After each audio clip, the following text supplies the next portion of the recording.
Bonjour mes chers élèves, on a toujours dans le chapitre 4, Nutrition et respiration, nécessité vitale, la fiche 25. Les objectifs qu'on va traiter dans cette vidéo, déduire que tous les êtres vivants utilisent des nutriments pour construire leur corps, noter que les êtres vivants utilisent une partie des nutriments et de dioxygène pendant la respiration pour produire de l'énergie, qui est utilisée pour diverses activités corporelles et pour la production de la chaleur. Écrire en mots l'équation qui a lieu entre les aliments et le dioxygène.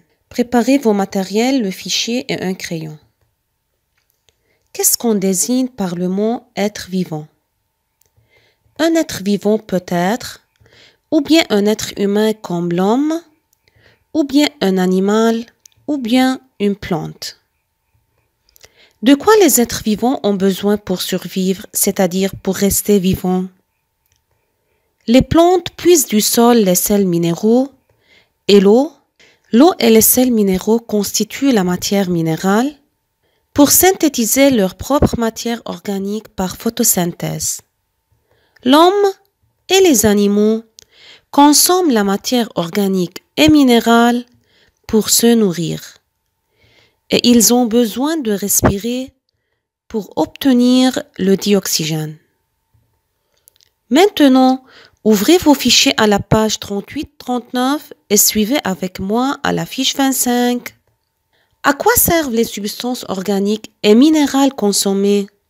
Les diagrammes circulaires suivants montrent la composition de certains êtres vivants. Chez l'homme, chez les herbes et chez le mouton.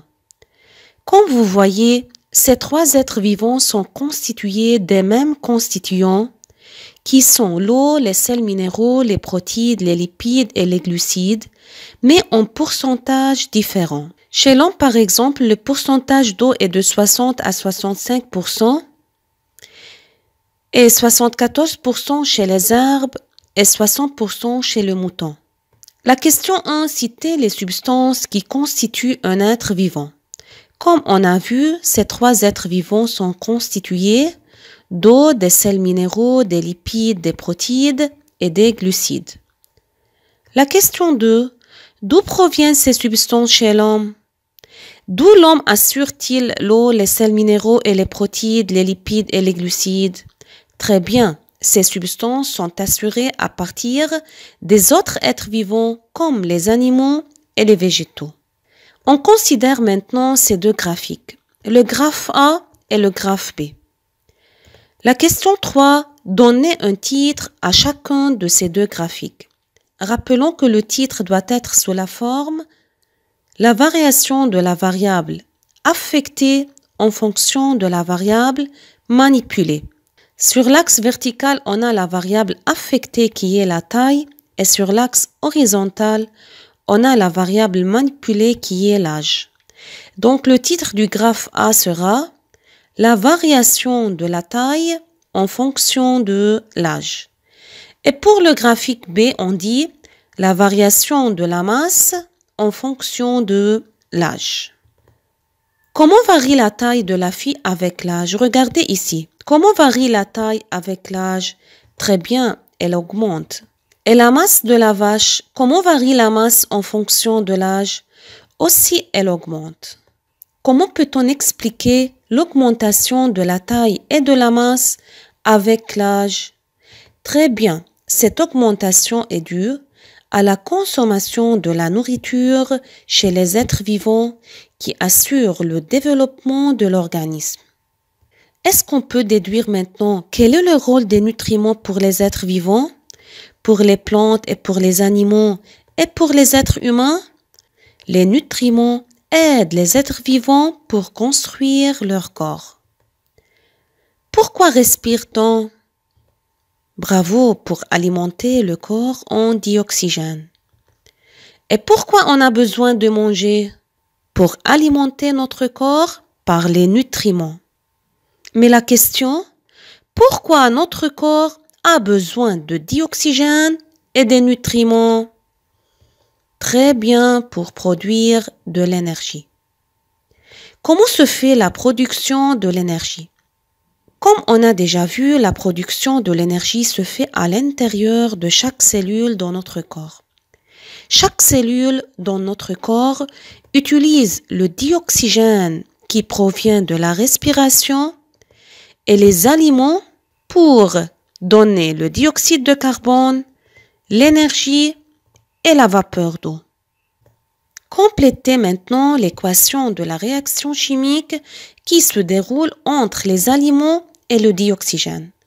Avant de répondre à cette question, dis-moi, quelles sont les substances qui entrent dans la cellule? On a le dioxygène et les nutriments. Alors, les aliments et le dioxygène entrent dans les cellules, on les appelle les réactifs. Qu'est-ce qui est libéré par la cellule? Bravo! On a le dioxyde de carbone, l'énergie et la vapeur d'eau. Donc, l'énergie, la vapeur d'eau et le dioxyde de carbone, on les appelle les produits.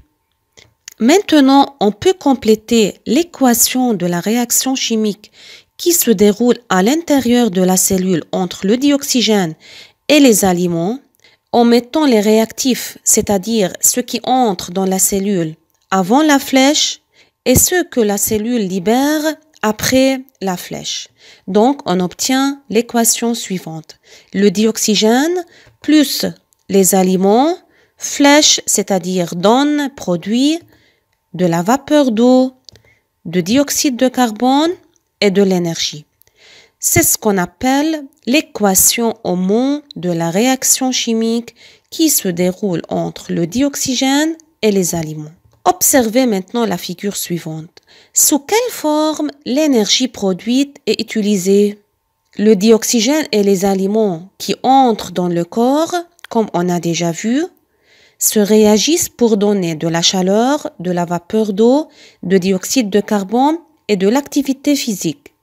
Donc, l'énergie produite par la cellule est utilisée sous forme de chaleur et activité physique. À quoi sert l'énergie libérée par cette réaction?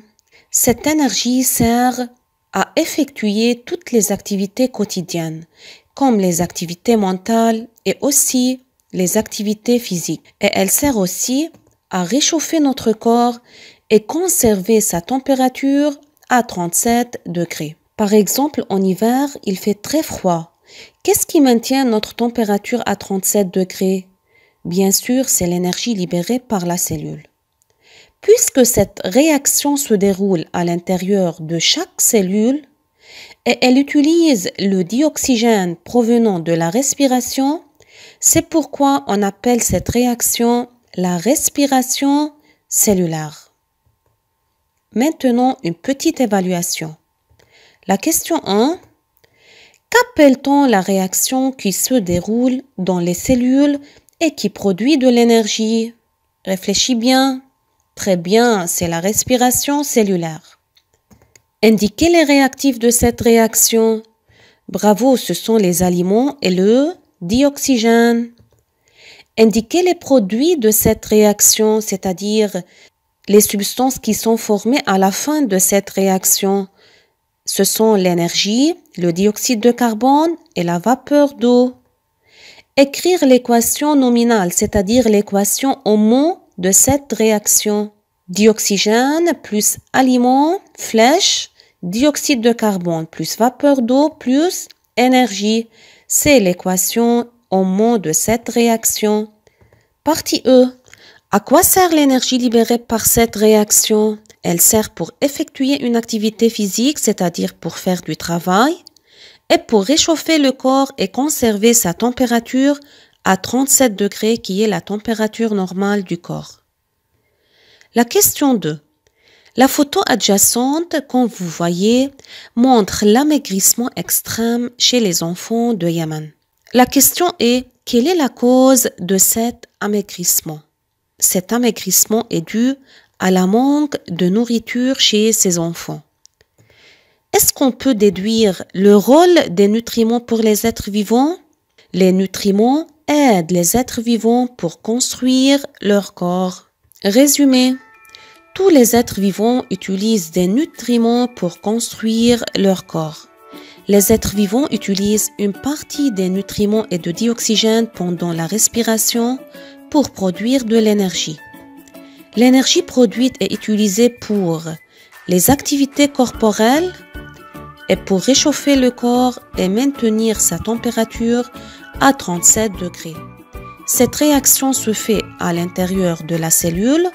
On l'appelle respiration cellulaire. Merci pour votre attention.